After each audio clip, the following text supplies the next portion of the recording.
I just discovered I previously made a mistake.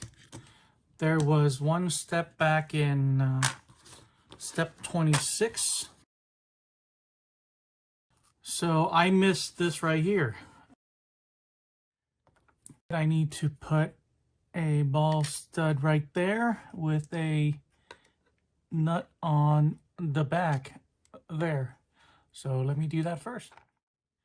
Shoe glue right here.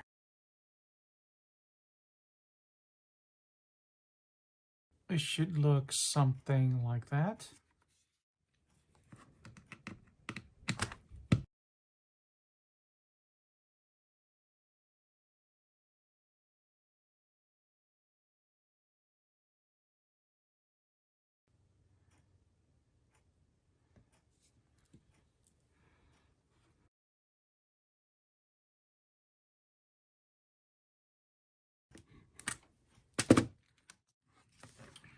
All right, again, I apologize.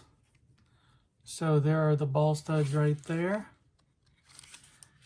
And I'm going to put these links on.